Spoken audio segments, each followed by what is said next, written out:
نبينا محمد وعلى آله وأصحابه أجمعين ولا حول ولا قوة إلا بالله رب العالمين أشهد أن لا إله إلا الله وحده لا شريك له وأشهد أن محمدا عبده ورسوله أما بعد. Akhwani wa akhwati fiddin, azani Allah wa iyyakum. Alhamdulillah, kita lanjutkan kajian kita mempelajari bersama Risalah Hilyah Talibul Ilm oleh Fadilatul Syekh Bakar Ibn Abdullah Abu Zaid rahimahullahu ta'ala. Masih dalam poin yang pertama tentang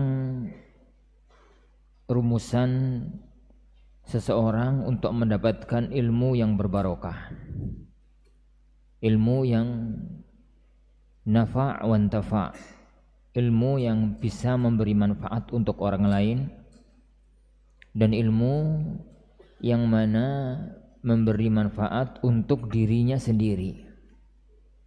Dia sendiri mengambil manfaat dengan ilmunya, menjadi insan yang bertakwa, yang menjalankan apa yang dia ketahui dari kebaikan dan menghindar apa yang dia ketahui dari kejelekan, dan menularkannya, menyampaikannya kepada orang lain, sehingga orang lain yang ada di sekitarnya mendapatkan manfaat dia dapatkan. Rumusan yang pertama yang beliau sebutkan adalah al-ilmu ibadah. Ilmu itu adalah ibadah. Semua proses yang berkaitan dengan ilmu adalah ibadah. Mulai dari belajarnya, ngajarnya, murajaahnya, mudzakarahnya, semuanya adalah sebuah proses ibadah. Bahkan ibadah menuntut ilmu adalah salah satu di antara ibadah yang sangat agung di hadapan Allah Subhanahu wa ta'ala.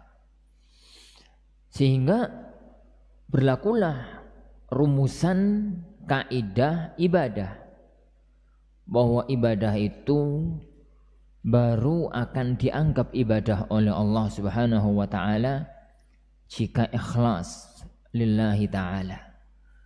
Semua ibadah memiliki keagungan-keagungan, kemuliaan dan keutamaan.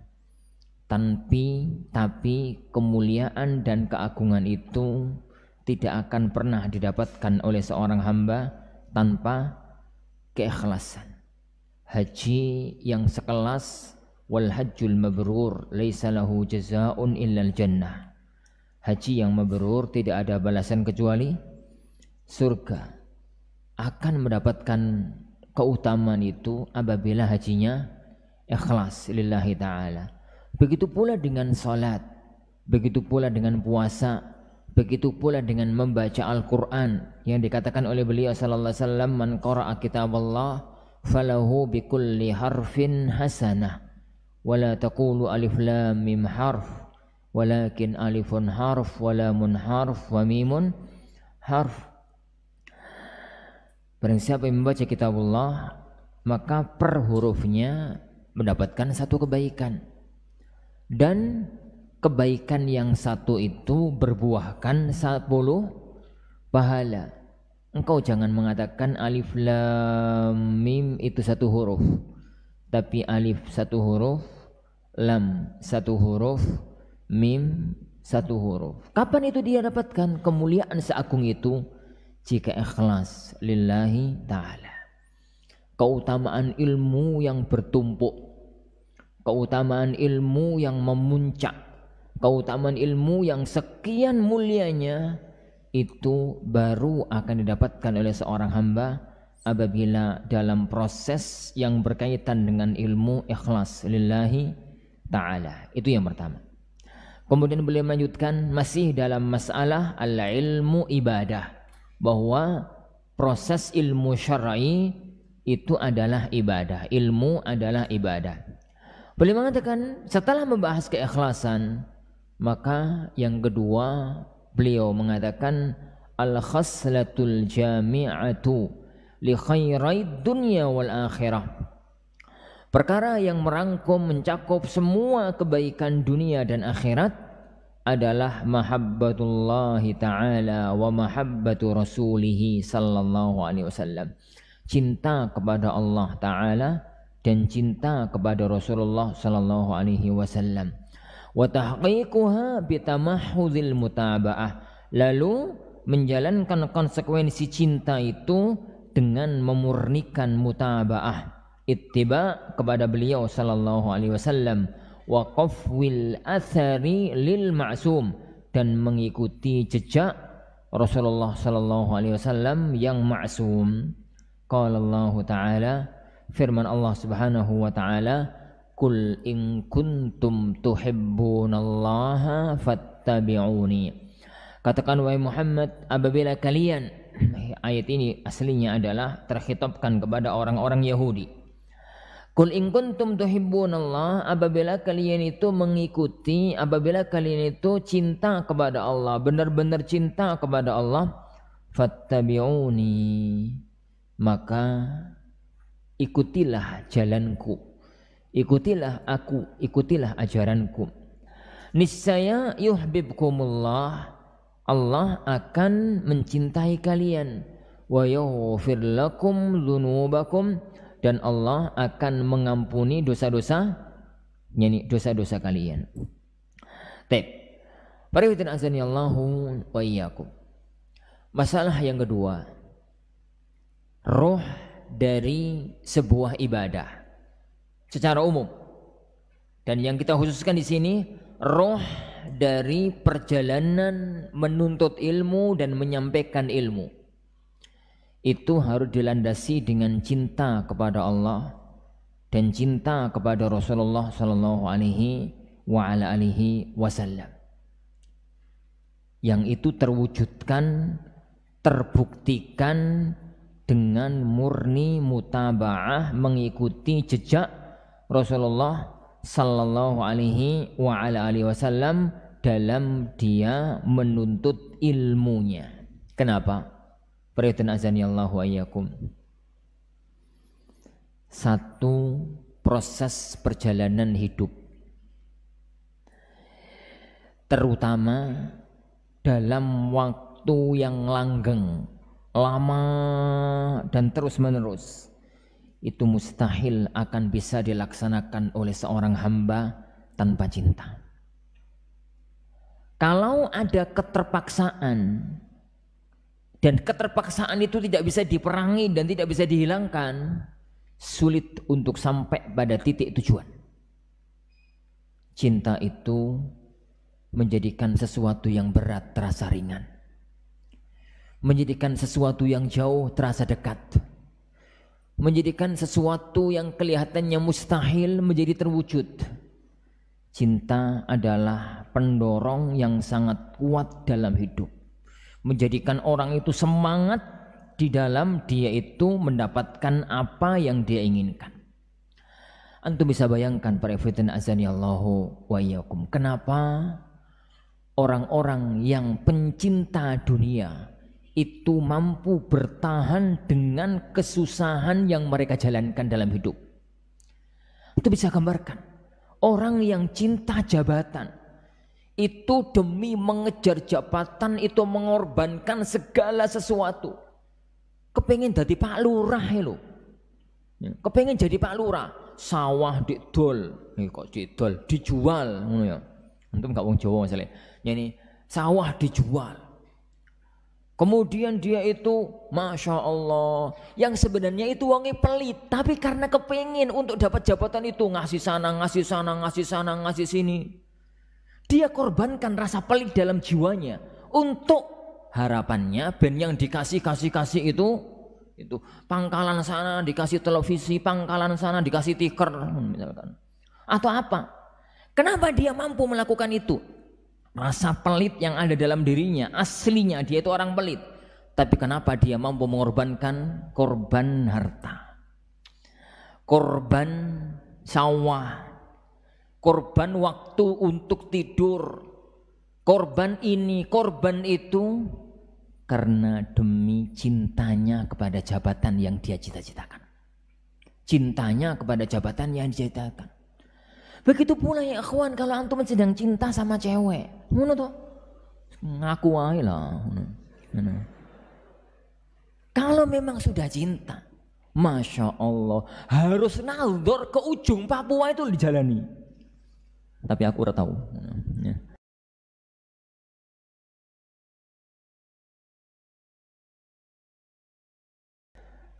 Calon akhwatnya itu misalkan nggak bisa, puncak Himalaya pun akan kudaki, dasar samudra pun akan kuselami,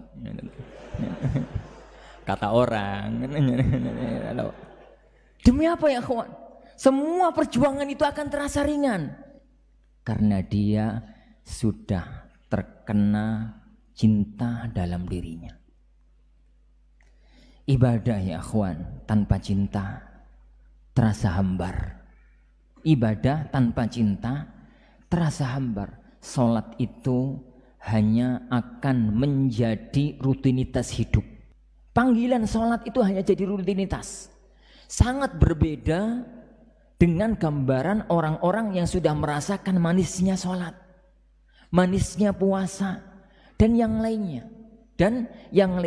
Kenapa Rasulullah Shallallahu Alaihi Wasallam mampu untuk puasa wisal yang tidak dimampui oleh para sahabat sekalipun? Rasulullah Shallallahu Alaihi Wasallam mengatakan, tatkala Rasulullah puasa wisal, puasa 3 hari berturut-turut nyambung, ya bukan pagi apa itu subuh, sahur, sore, apa itu maghrib, buka, itu mah puasa sehari, cuma sehari. Puasa wisal subuh, sahur, hari ini tadi pagi sahur, sekarang nggak buka. Gak makan, gak minum sampai besok.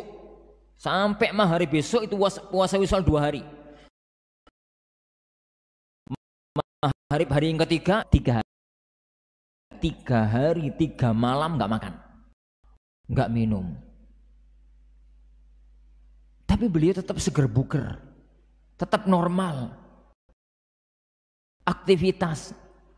Coba-coba untuk niru. Wayang no arep niru.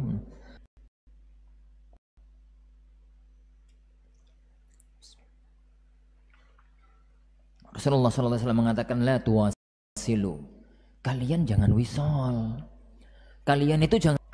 Mereka protes.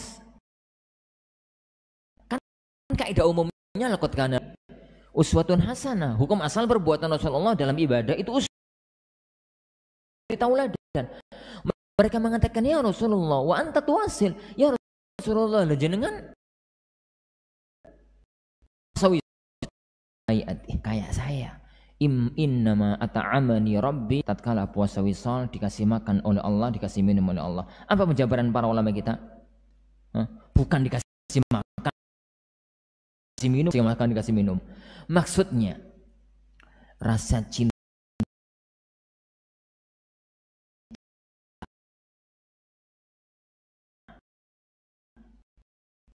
yang ada pada diri Rasulullah Sallallahu Alaihi Wasallam dan itaan yang kita hadapi, akhwan.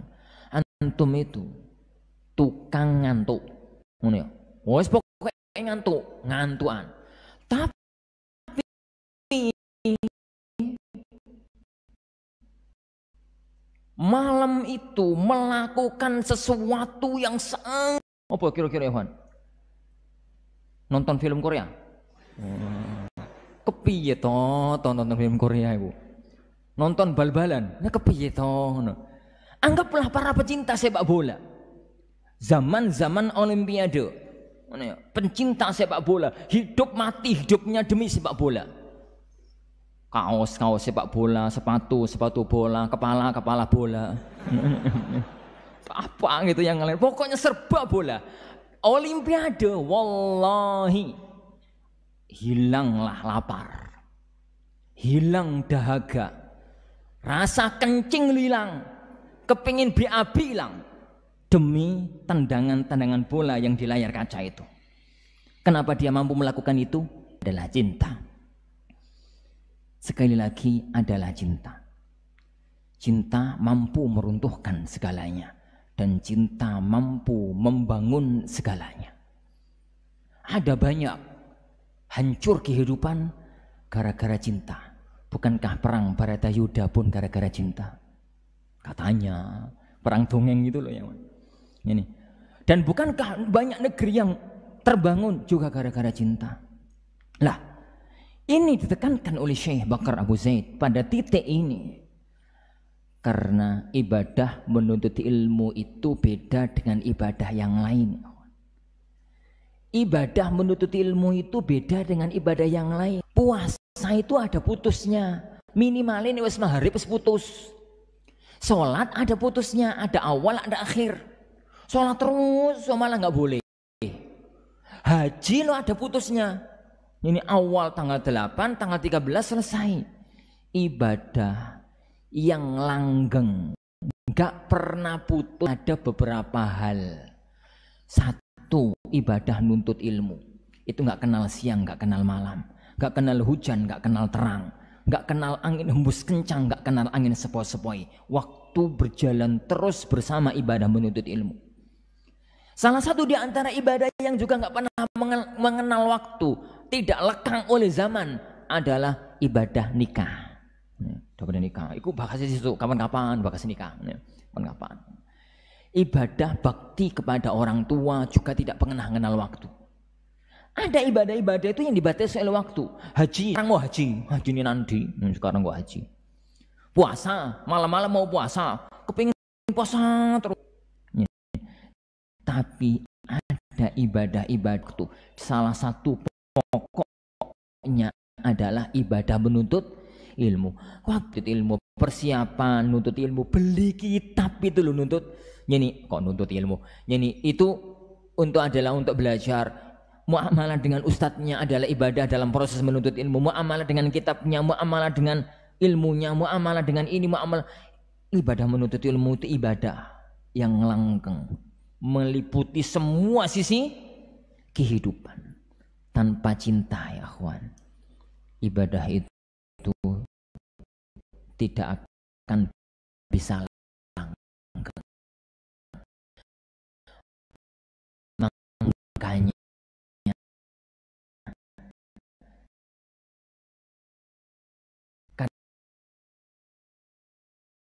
kadang-kadang kita tuh gua kok lemes gitu. Karena tahun pertama itu dipaksakan dan masih bisa, tapi setahun, 2 tahun, 3 tahun, 4 tahun itu berat. Makanya ya akhwan, makanya tatkala ada sahabat yang datang kepada Rasulullah SAW mengeluh kok tambah berat. Dia seorang sahabat itu mengatakan, ya Rasulullah, inna syara'i'a qad thaqulat alaina. Ya Rasulullah, gimana nggih? Syariat Islam itu kok tambah lama tambah berat, tambah lama tambah berat, tambah lama tambah berat. Maunya itu wadul sama Rasulullah SAW. Maunya itu Rasulullah meringankan beban syariat untuk dia. Tapi jawaban Rasulullah di luar yang dibayangkan. Rasulullah SAW mengatakan, la tazalu lisanuka ratban bi dzikrillah. Mas, nek kamu kepingin ibadahmu itu terasa ringan, maka jadikan resepnya itu la yazalu lisanuka ratban bi dzikrillah. Lisanmu jangan sampai kering dalam berzikir kepada Allah Subhanahu wa taala. Selalu basah dengan zikir kepada Allah Subhanahu wa taala. Zikir dalam arti umum, baca Quran, zikir, belajar, taklim, murajaah, mudzakarah dan macam-macamnya. Pokoknya selalu dalam ketaatan. Kenapa para ikhwah? Kenapa? Kok dimintai keringanan dia tambahi? Piye toh? Sahabat tadi datang untuk minta keringanan, minta dispensasi, minta keringanan syariat. Malah dia tambahi kok ngedzikir. Piye toh? Itu bagi orang yang melihat hadis ini dari sisi zahir. Tapi cobalah resapi inti dan batinnya. Kenapa itu yang orang itu kalau lisannya selalu zikir, subhanallah, alhamdulillah, baca Quran, murajaah, lama-lama zikir lisan itu akan masuk ke dalam hati. Akan masuk ke dalam. Karena orang itu gak mungkin ya akhwan. Antum coba sebut nama cewek. Ini antum Jenenge sapa? Ini. Itu jadikan zikir. Tapi anak enggak punya pengalaman loh ya, Wan. Antum pengalaman Ustaz repot kabeh ngono. Anak enggak punya pengalaman. Coba sebut nama itu. Sebut bangun tidur, disebut mau tidur, disebut mau mandi, disebut tengah-tengah mandi, disebut. Yakin nama itu akan punya pengaruh dalam jiwa. Yang awalnya enggak seneng jadi seneng gitu ya. Ini ilustrasi ya, Wan. Orang itu kalau lisannya selalu zikir kepada Allah Subhanahu wa taala, lama-lama Allah itu akan masuk ke dalam jiwanya dan mempengaruhi kehidupan jiwanya. Rasa cinta itu akan tumbuh. Kalau cinta sudah tumbuh ya, Wan, tidak ada kata berat dalam cinta. Tidak ada yang berat kalau orang melakukannya atas dasar cinta. Begitu pula ya, Wan, menuntut ilmu. Cintailah apapun yang berkaitan dengan ilmu. Cintailah apapun yang berkaitan dengan ilmu. Maka niscaya perjalanan ibadah langgeng ini akan terasa indah, akan terasa nyaman. Kita itu kadang-kadang itu heran dengan apa yang para ulama. Kok bisa belajar sampai sekelas itu? Kok bisa mereka menuntut ilmu sampai sekelas itu? Karena ilmu, rasa cinta menuntut ilmu sudah merasuk dalam diri mereka. Sudah merasuk dalam diri mereka. Ini. Kalau enggak baca kitab, kalau enggak megang kitab, ada yang hilang dari hidupnya. Ada terasa yang lenyap dari hidupnya. Kenapa? Karena dia sudah mencintai ilmu tersebut. Dan itu yang ada di kalangan para ulama kita. Oleh karena itu beliau mengatakan, salah satu di antara pokoknya adalah cinta kepada Allah, cinta kepada Rasulullah, yang dalam masalah ini adalah bagaimana mendapatkan cinta Allah dan Rasulnya itu dengan mencintai ilmu yang datang dari Allah, datang dari Rasulullah Sallallahu Alaihi Wasallam. Yang mana konsekuensi dari rasa cinta ini mutaba'ah, mengikuti jalannya Rasulullah Sallallahu Alaihi Wasallam, dan bagaimana Rasulullah mengajarkan cinta ilmu kepada para sahabatnya, sehingga lahirlah generasi para sahabat. Orang-orang ya ikhwan yang demi satu hadis mampu melakukan perjalanan 1 bulan, 2 bulan PP. Masih ingat hadis Jabir? Ini hadis mu'allaq dalam Sahih Bukhari. Jabir bin Abdullah mendapatkan berita kalau ada seorang sahabat yang mengetahui sebuah hadis yang tinggalnya di Mesir. Hadis apa itu? Yuhsyarun nas yaumal qiyamati. Ini hufatan, uratan, hurlan, buhma. Dia enggak mengetahuinya. Beliau karena saking cintanya dengan ilmu, berangkatlah beliau. Itu didikan Rasulullah Sallallahu Alaihi Wasallam. Beliau berangkat dari Madinah, enggak pakai pesawat, belum ada pesawat tatkala itu. Naik onta, melakukan perjalanan sampai ke Laut Merah, nyeberang laut sampai ke Mesir. Sampai di Mesir enggak ada tujuan apa-apa kecuali untuk mendapatkan satu hadisnya Rasulullah Sallallahu Alaihi Wasallam. Begitu Rasulullah mendidik para sahabat-sahabatnya.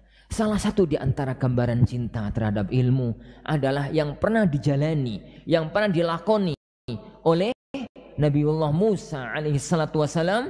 Karena cintanya dengan ilmu, maka beliau akhirnya mampu melakukan perjalanan bertahun-tahun untuk berguru kepada Nabiullah Khidir alaihi salatu wassalam. Wabil jumlah. فهذا أصل هذه الحلية ويقعان منها موقع التاج من الحلة.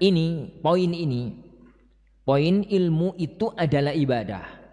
Itu adalah landasan yang paling pokok dari kitab ini.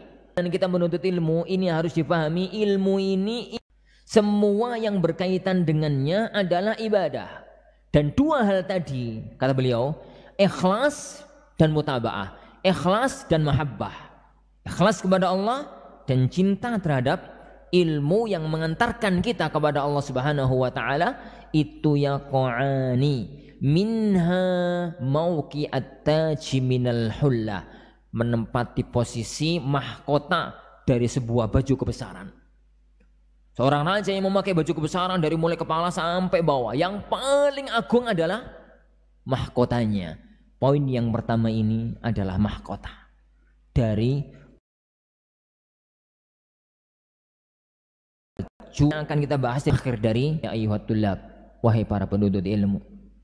Ha antum haula'i tarabba'tum lid-dars, kalian sekarang ini sedang duduk bersila untuk belajar. Wa ta'allaqtum bi anfasi ilki talabil ilm, dan kalian sekarang terkait dengan kaitan yang paling mahal. Apa itu? Menuntut ilmu. Kita sekarang ikatan, terikat di sini. Siapapun antumnya di sini terikat dengan ilmu. Ada yang ngajar, ada yang belajar, ada yang mustami, ada yang sungguhan, ada yang benar-benar talibul ilm, ada yang datang untuk nyanyi apa itu mustami, atau yang lainnya. Yang penting kita adalah bagi ilm. Fa'usikum wa nafsi bitaqwallah, maka saya wasiatkan kepada kalian dan diriku sendiri dengan takwa kepada Allah Subhanahu wa taala fis sirri wal alaniyah, baik tatkala sendiri maupun tatkala terang-terangan. Fahiyal uddatu, karena takwa itu adalah bekal pokok. Wahiyya mahbitul fadail, ketakwaan itu adalah tempat berlabuhnya segala keutamaan. Wa mutanazzalul mahamid, dan tempat turunnya segala pujian. Wa hiya mab'atsul quwwah, ini adalah terbitnya, bangkitnya kekuatan. Wa mi'rajus sumu, dan tangga menuju kemuliaan, ketinggian derajat. Warrabitul wathiqu 'alal qulub, dan ikatan kuat yang pada hati, anil fitani, dari fitnah. Fala tufarritu, maka jangan sampai kalian sembrono dalam masalah ini. Kesimpulannya para ikhwan azani Allah wa iyyakum adalah seorang penuntut ilmu itu tidak bisa lepas dari sisi ketakwaan. Seiring dengan orang itu menjaga ketakwaan dirinya, seiring dengan itu pula ilmu yang manfaat dan barokah itu akan dia dapatkan. Wattaqullaha wa yu'allimukumullah, bertakwalah kalian kepada Allah, niscaya Allah akan mengajari kalian. Allah berfirman, ya ayyuhalladzina amanu in tattaqullaha yaj'al lakum furqana, wahai orang-orang yang beriman, jika kalian bertakwa kepada Allah, niscaya Allah akan menjadikan untuk kalian itu furqana, kemampuan untuk membedakan kebenaran dan kebatilan. Ketakwaan akan menjadikan orang itu mempunyai furqan. Apa itu furqan? Kemampuan untuk membedakan mana yang benar, mana yang salah. Dan kemampuan itu dari dua sisi. Yang pertama, Allah akan menjadikan dia senang ilmu, rajin belajar, semangat belajar. Sehingga dengan dia semangatnya belajar, dia mendapatkan ilmu yang manfaat. Dan ilmu itu yang akan menuntunnya untuk menjadi dan memiliki furqan, memiliki kemampuan membedakan yang baik dan yang buruk. Dan ketakwaan itu pula jadikan dia mampu membedakan yang baik dengan buruk dengan firasat, firasatul mukmin, firasatnya seorang mukmin. Kenapa para ikhwan azani Allah wa iyyakum? Kenapa? Karena ilmu ini adalah anugerah ilahi. Ilmu apa itu ya kawan? Anak kalau ngomong ilmu yang Anda maksudkan adalah ilmu yang barokah, ilmu yang manfaat, ilmu yang barokah, ilmu yang anugerah ilahi. Ilmu itu warisan para nabi. Ilmu itu dibawa kepada kita oleh para ulama. Para ulama itu pewaris para nabi. Sebagaimana kenabian itu anugerah, maka keilmuan yang barokah juga anugerah. Dan sering anak ulang-ulang ini, kenabian itu anugerah. Allah milih di antara hamba fulan dipilih oleh Allah Subhanahu wa taala untuk menjadi seorang nabi. Begitu juga dengan ilmu ya ikhwan. Tabi'in itu ribuan.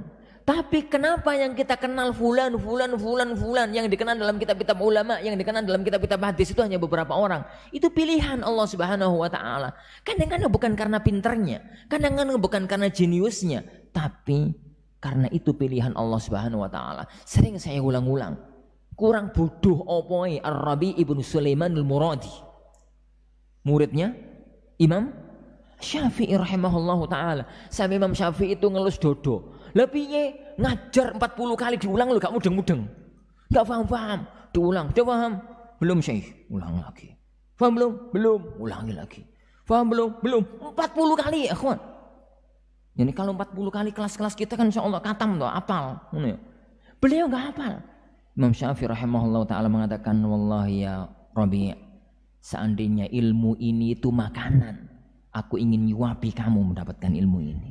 Beliaulah pewaris ilmunya Syafi'i rahimahullah. Karena ilmu ini ikhwan anugerah yang Allah Subhanahu wa taala berikan kepada seorang hamba. Siapkan diri untuk mendapat pilihan Allah Subhanahu wa taala. Siapkan diri untuk dipilih oleh Allah, dan kesiapan diri untuk dipilih oleh Allah itu kaidahnya adalah wattaqullah wa yu'allimukumullah. Takwalah kalian kepada Allah, niscaya Allah akan mengajari kepada kalian ilmu. Tapi jangan salah pahami ya kawan. Anak kalau ngomong semacam itu berarti kalau begitu Ustaz nggak usah belajar. Nyoblas ya kawan. Itu pilihan Allah. Kita mengusahakan dari dua sisi. Sisi yang pertama sebab madiyah, tekun belajar. Yang kedua sebab inti, yaitu kebersihan hati. Sebab yang pertama pun itu adalah hasil dari sebab yang kedua. Betapa banyak orang itu masya Allah pinter, tapi badungi subhanallah gak gelem belajar, akhirnya nggak jadi apa-apa. Dan itu kita rasakan dalam hidup kita. Maka pegang ini ya kawan, pegang kaidah pokok.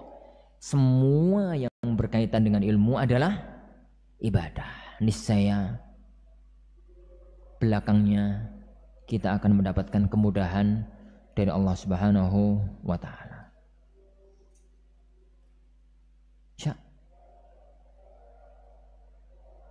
Apa itu? Insyaallah subhanahu wa ta'ala ini yang kita pelajari pada pertemuan kita kali ini. Insyaallah subhanahu wa ta'ala kita lanjutkan pada waktu yang akan datang bi'izni rabbina tabaraka wa ta'ala.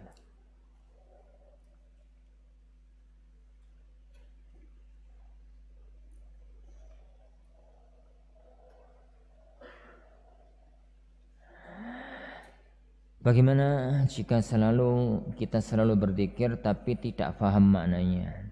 Pertama ya kawan, untuk usahakan faham maknanya. Zikir itu lafadznya pendek, dan insya Allah secara umum faham. Subhanallah, alhamdulillah, la ilaha illallah akbar, itu kan lafadz-lafadz yang pendek dan secara umum fahami. Orang-orang semacam kita tidak layak jadi untuk tidak memahami zikir yang kita maknakan secara umum, makna global, kalau bisa makna terperinci. Karena zikir jenis itu yang akan bisa masuk ke dalam hati dengan mudah. Tapi minimalnya kalau memang tidak benar-benar gak paham, yang penting kita paham bahwasanya saat itu kita sedang berzikir kepada Allah Subhanahu wa taala. Allah.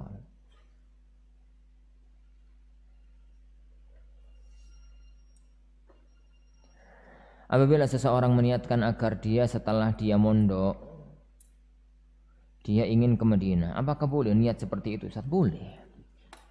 Boleh, nggak ada masalah. Tapi yang penting niatnya benar. Ke Madinah niatnya adalah untuk belajar ilmu kepada para ulama, mengambil ilmu yang barokah, mengambil akhlak dari mereka, mengambil manfaat dari mereka, kemudian pulang membawa ilmu yang barokah dan menyampaikan kepada negeri kita, umat di negeri kita ilmu yang barokah. Itu yang saya ulang-ulang. Ke Madinah adalah bisa belajar di Madinah Nabawiyah, kotanya Rasulullah, adalah anugerah yang besar dari Allah Subhanahu wa taala. Meskipun Belajar tidak harus di Madinah. Bukan berarti kalau sudah tidak masuk ke sana kemudian selesai belajar, tidak. Tapi semuanya belajar. Tapi kalau mampu belajar ke sana, itu adalah salah satu di antara kemuliaan. Tata niat tatkala kita ingin untuk belajar ke sana.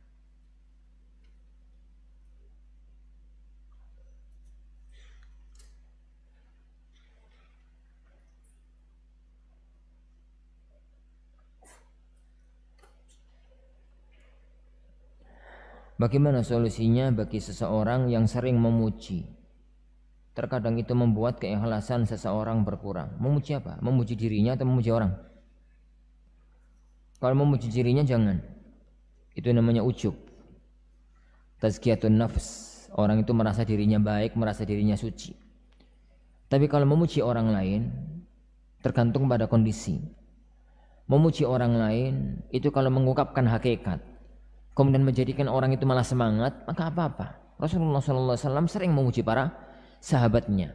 Tapi Rasulullah SAW juga melarang memuji. Maka yang dijadikan patokan adalah kondisi orang yang akan dipuji. Apakah kira-kira efeknya baik ataukah kira-kira efeknya jadi malah buruk. Kalau memang efeknya nanti dia menjadi ujub, menjadi tidak ikhlas, menjadi takabur, maka nggak usah. Jadi nggak usah. Tapi kalau memang efeknya dia malah semangat, merasa yakni sikap-sikap yang dia lakukan itu adalah kebaikan dan macam-macam, maka itu adalah pujian yang baik. Wallahu a'lam.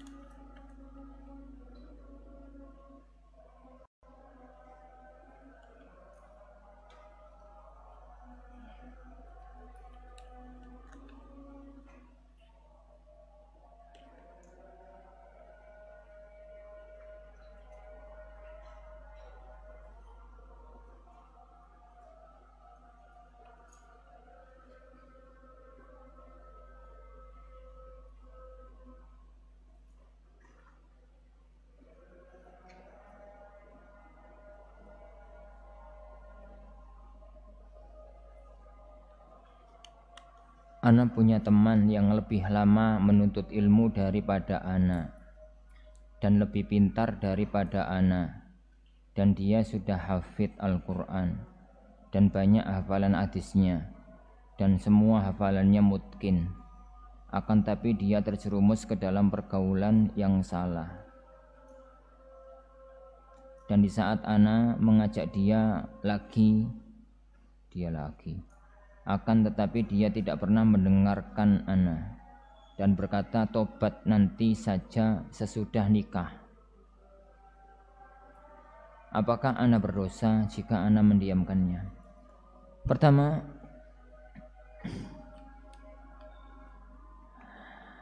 jika cerita ini benar, ya kawan, Ana tetap katakan jika cerita itu benar. Nasihat Ana kepada al-akh yang diceritakan tadi, takutlah kepada Allah Subhanahu wa taala.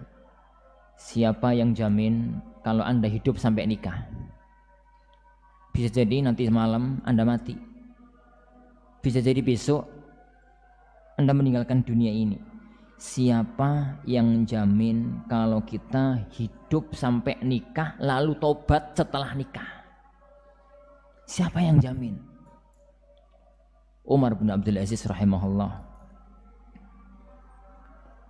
pada waktu kematian Maslamah ibn Abdul Malik,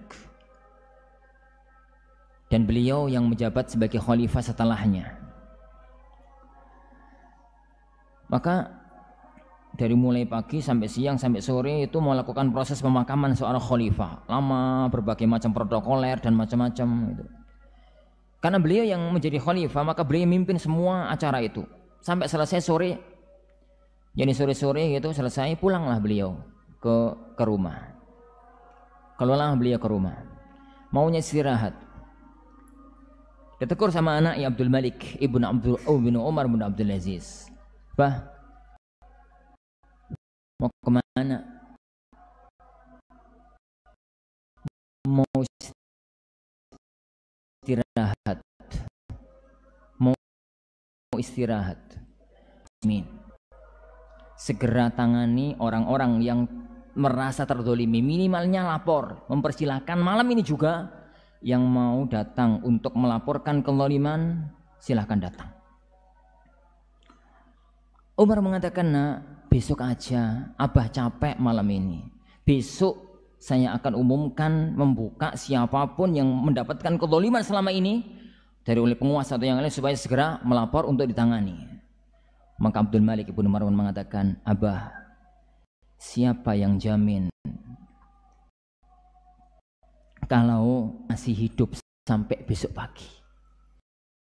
Siapa yang jamin?"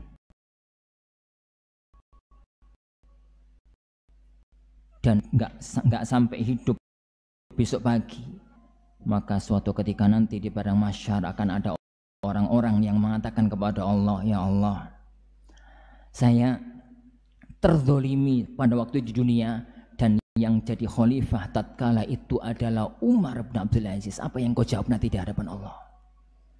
Apa nanti ayah?"